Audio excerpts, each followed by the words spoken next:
I spoke with Michel Chossudovsky about the impacts of austerity measures and academic and media economic dogma. Michel Chossudovsky is an economist and director of the Center for Research on Globalization based in Montreal, Quebec. He is the author of The Globalization of Poverty and the New World Order, War and Globalization, The Truth Behind September 11th, and America's War on Terrorism, as well as numerous articles. Today's show, The Bubble Economy. I'm Bonnie Faulkner. This is Guns and Butter. What are the impacts of austerity measures? We are invariably presented with solutions to the crisis. And the solution to the crisis is the application of austerity measures. Now, what are austerity measures? Austerity measures are measures imposed on governments to curtail dramatically their levels of expenditure, but in fact it goes much further. It might imply the privatization of state assets, essentially to pay off the public debt. And these measures are imposed by creditors, financial institutions. We are led to believe that by tightening one's belt, this will constitute a solution to the crisis. And the media has presented, I'm talking about the economic media, but also about the economics discipline. They have presented and upheld economic austerity measures as a solution, much in the same way as you would consider a household and say, well, we mustn't spend more than what we earn. Okay? That is the analogy. So we mustn't spend more than what we earn, and we must therefore curtail those expenditures. The problem of this reasoning, which is absolutely, is fake, is that a country and a government is not a household. And when you start to curtail expenditures, you are in effect involved in the process of disengagement of resources.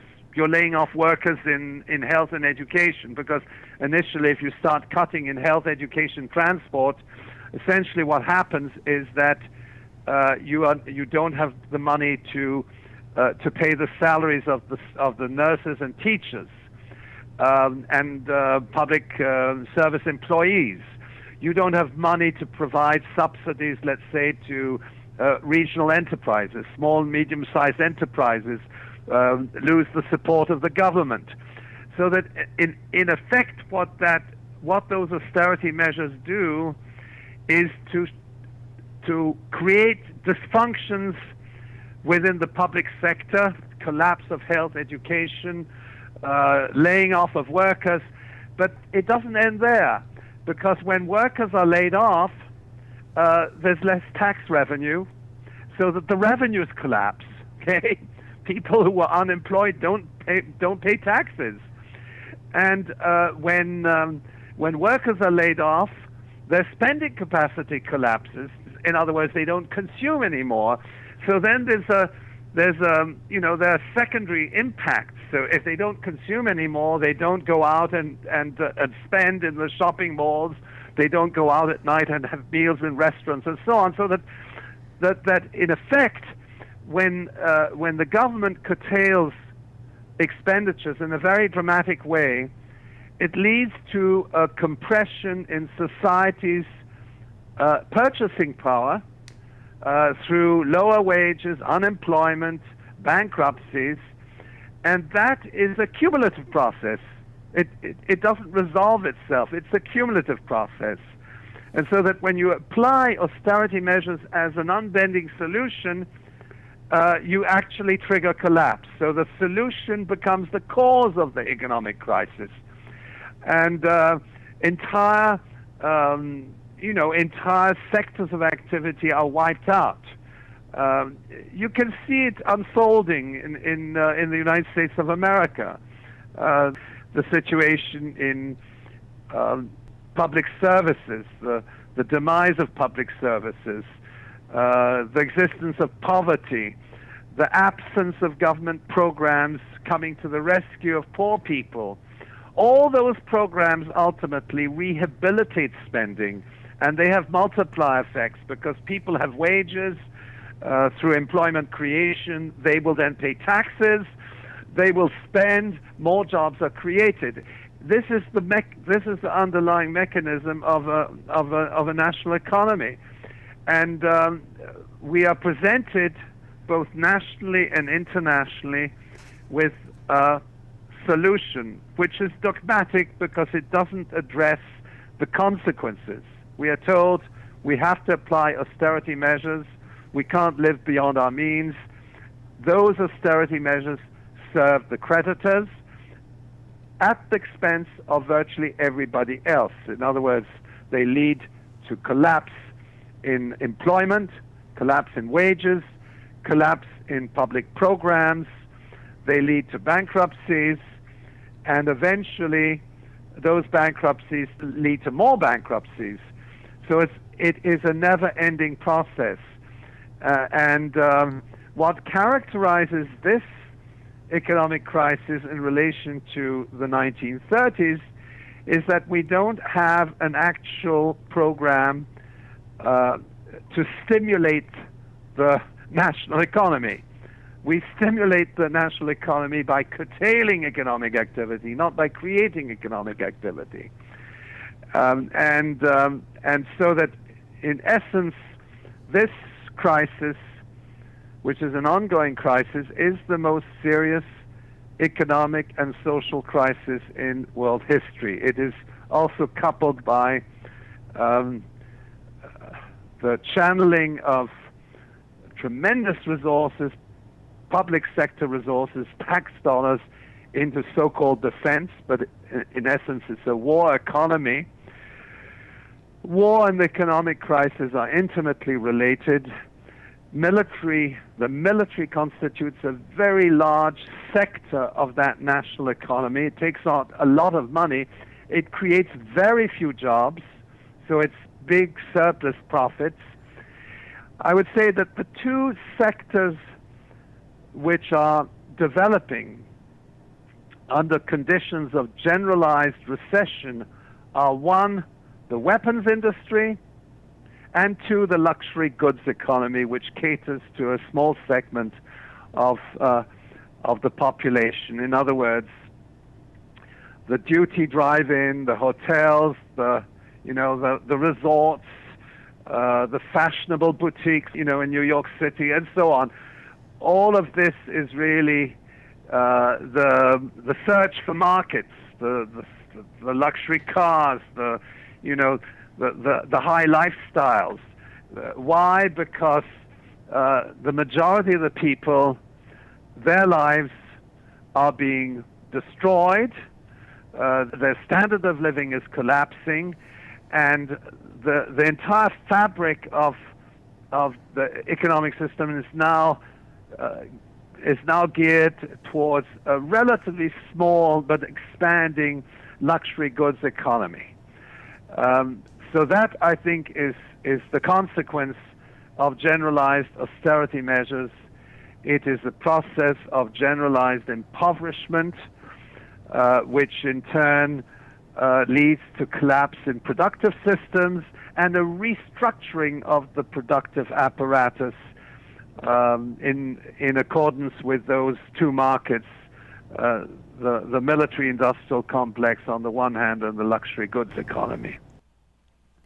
Well, how does economic dogma, as it's taught today in universities, what role does that play in the current financial crisis? And could you also talk about, let's say, the role that the media and economic dogma play in the current financial crisis? The economics profession generally is in crisis because what is taught at the university doesn't really provide students with any real understanding of what's going on in a national economy. It preaches certain concepts which, when applied, lead to a process of social devastation. Austerity measures are the solution at the policy level. At the university level, we formalize abstract models of behavior, of competitive markets, but we're very much removed from any kind of understanding of real policy issues. And in effect, economists, with very few exceptions, are unable to provide answers to these issues. So that in effect, I would say that the economic austerity measures which are being applied by governments have the tacit support of the economics profession, but with virtually no analysis. But those economic austerity measures are not designed by economists. They are imposed by the creditors of the state and the powerful financial brokers. In other words, we are at the level of dogma. And I know for a fact, having taught in an economics department, that if students depart from the dogma, they will be penalized in some way or another. In other words, if they provide the wrong answer to the exam, they will be penalized. And one very good example of that is the analysis of World Bank IMF reforms. At the university, there is debated discussion on IMF World Bank reforms, but the student always has to say that the solution to these countries' problems is the IMF, rather than analyze what these IMF reforms actually do. And I recall that on one examination paper, the student was asked, what is the impact of a devaluation? Well, the official answer of a devaluation imposed on the developing country is a devaluation allows for the redistribution of wealth and should be viewed as a measure which reduces the levels of poverty. The actual impact of a devaluation is to compress wages. The levels of wages collapse because internal prices fly high. In other words, these IMF-sponsored devaluations, what they do is to trigger inflation, and they lead to a collapse in real wages. Now, if a student gives that answer on his exam paper, he's out. Okay? I'm talking about, PhD comprehensive exams and so on. So that we are in a situation where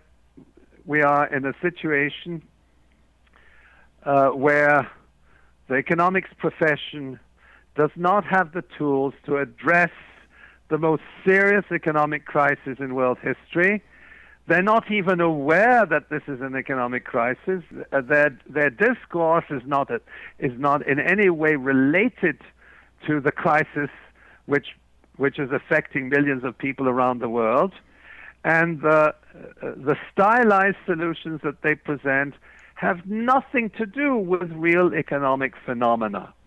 Now, if we look at the financial or business media, and business people are a little bit more practical and have more understanding of what actually is going on, we may have a little bit more analysis, critical analysis in the financial press compared to what the academics present us. But nonetheless, this unbending consensus, which tends to obfuscate the real mechanisms of the financial system, overrides. I mean, occasionally we'll discuss, issues of financial corruption, the Enron scandal, and so on and so forth. But by and large, what prevails in the financial and business media is really support of free market mechanisms, the acceptance that there can be some corruption or irregularity or fraud, but this is the exception rather than the rule. The rule is fraud.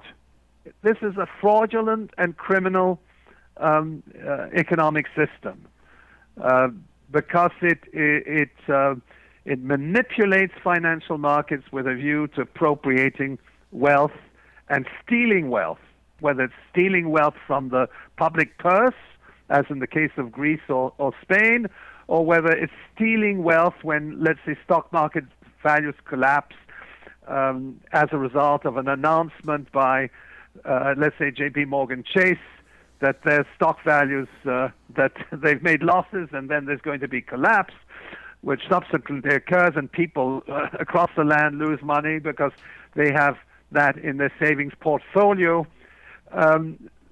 In essence, this is a fraudulent and criminal financial apparatus which has the support of the state. It has governmental support. It is regulated by the state, but at the same time, the regulators are really, in effect, approved by the people who are being regulated. So Wall Street doesn't necessarily appoint government regulators, but it makes sure that the nature of that regulation will not in any way undermine their powers to manipulate markets, to rig markets, to appropriate wealth through inside information, to produce the demise of competing financial institutions through short selling, and so on.